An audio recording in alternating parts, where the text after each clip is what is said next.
Hi, friends. Welcome to Library. We will continue our story, A Boy Called Bat.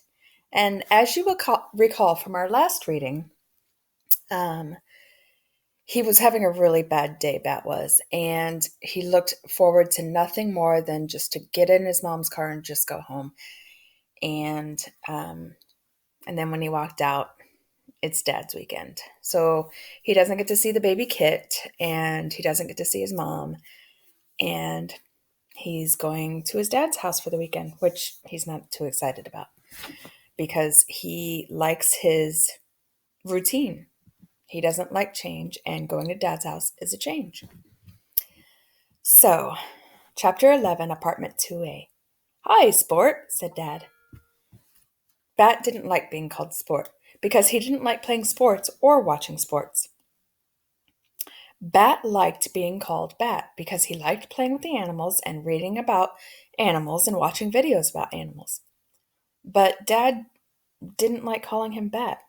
When he wasn't calling Bat Sport, he always called him Bixby Alexander. It's a great name, he liked to say. It was an okay name. Bat's first name, Bixby, had been his mom's last name before she got married. Now that she and Dad were divorced, she could have made it her last name again, but she kept Tam instead because, as she said, I gave Bixby to you, and you get to keep it. Bat's middle name, Alexander, was the same as his dad's middle name, and all four of them, Dad, Mom, Janie, and Bat, were Tams, even though they all didn't live together in one house. The rain had turned into a gentle mist, and Dad had his windshield wipers turned on to their lowest setting. You know what we need on a chilly day like this? Dad asked. What? Bat replied. Well, I was thinking that after we pick up your sister, we could all go to Coco's to get some hot chocolate. Do you like that idea? Coco's was the name of Bat's favorite coffee shop downtown. It was nestled in between a bookstore that always sold stuffed animals and a shoe store. Okay, said Bat. They drove under a little bridge and through downtown. Because of the rain, fewer bicyclists crowded the streets, and it didn't take Bat's dad very long to get to Janie's school. Bat recognized her right away. She was standing near the corner wearing her bright yellow rain slicker. Bat admired the way she looked, like a shiny yellow sun. Hi, Dad, said Janie. She tossed her backpack into the seat next to Bat and then slid into the front seat, slamming the door. Hello, my girl. How was your day? Bat relaxed in the back seat as Janie and Dad told Dad about her day. He didn't listen to the words of what she was saying, but he liked the way her voice went up and down like music. Dad's voice was nice too. It was lower than Janie's, and it didn't go up and down very much. It was like a straight line. At Coco's, Bat spilled some of his hot chocolate on his shirt when he took off the lid to add cinnamon. Be careful, Sport, said Dad, which was a dumb thing to say because the hot chocolate was already spilled, and being careful now wouldn't unspill it. Bat couldn't enjoy the taste of his drink at all because the only thing he could think about was the wet, uncomfortable stain on his shirt. Dad's apartment was in a complex that had a pool and a workout room. Kids under 13 were not allowed to use the workout equipment, which Bat thought was unfair. He really wanted to try the treadmill. The apartment was on the second floor. There was an elevator, but Bat preferred to take the stairs. He liked them because there were two sets of 11 stairs, and 11 was his favorite number. One day he would be 11, which felt like an exciting thing to be. At the top of the stairs, they turned right and walked around the corner. Then Dad unlocked the door of apartment 2A, and they all went inside. Home, sweet home, said Dad. It didn't feel like home, and it didn't smell sweet. It smells like onions in here, Janie said, wrinkling her nose. That's because the slow cooker made dinner for us, said Dad. Chili. Bat didn't like chili. Dad knew he didn't like it. Bat didn't like mushy foods except for oatmeal with brown sugar. I don't like chili, Bat said. Well, maybe you'll like it tonight, Dad answered. I tried a new recipe.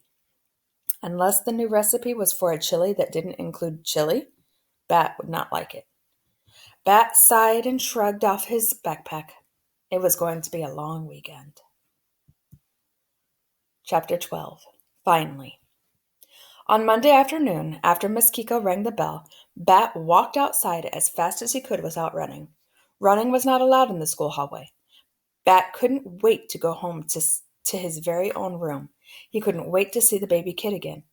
He had called Mom every day to ask about the kit, and she had called him each night to tell him a story before he went to sleep. But now, finally, he would get to see the kit and smell its fur and feed it with a dropper. And maybe Mom would even let him name the kit. He had thought all weekend about a good name, and he thought he finally had the perfect one. He couldn't wait to tell Mom.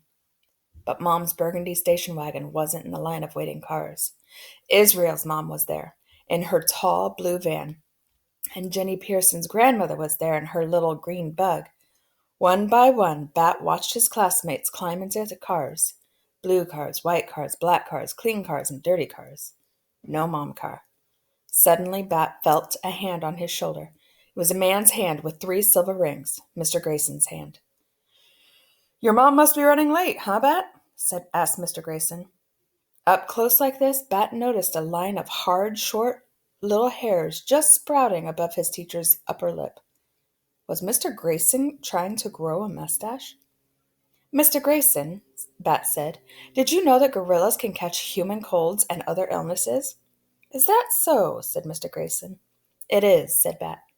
Sometimes when Bat was nervous about something, like right now, when he was nervous about where his mom was and why she was late, he thought about interesting animal facts. "Well, did you know," said Mr. Grayson, "that if you lift a kangaroo's tail off the ground, it can't hop?" "Yes," said Bat. "Doesn't everyone know that?" Mr. Grayson laughed. The stubby little hairs above his lip bobbed up and down. "Maybe so," he said. Bat considered whether he should tell Mr. Grayson that his mustache looked a lot like a caterpillar. But just then, Mom pulled up in her burgundy wagon. She waved and honked her normal 3 friendly honks. "There she is," said Mr. Grayson. "I know," said Bat. "I can see her."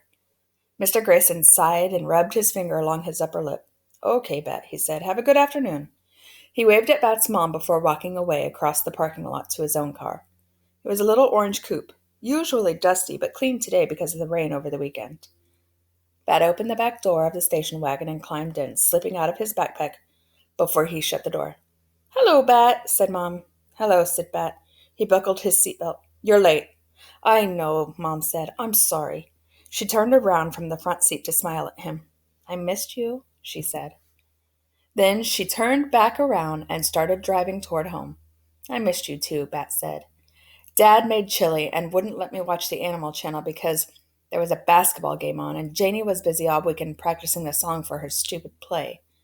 Janie loved to sing and dance and act, and she was getting ready to audition for the role of Alice in Alice in Wonderland, her school spring play. "Is she getting good at the audition song?" Mom asked. "I don't know," said Bat. "How is the baby kit? Is he at home?" "Yes," said Mom. "I set up an enclosure for him in the living room." "Like baby cake's enclosure?" "Well, not that big," Mom said. And as they turned the corner into their street, Plum Lane, Bat saw Janie up ahead on the sidewalk. He could tell it was her by the way her dark brown ponytail swung side to side. Her hair was thick and straight like a horse's tail, which was why Bat liked it, even though he would never tell Janie that. All right, we'll stop there.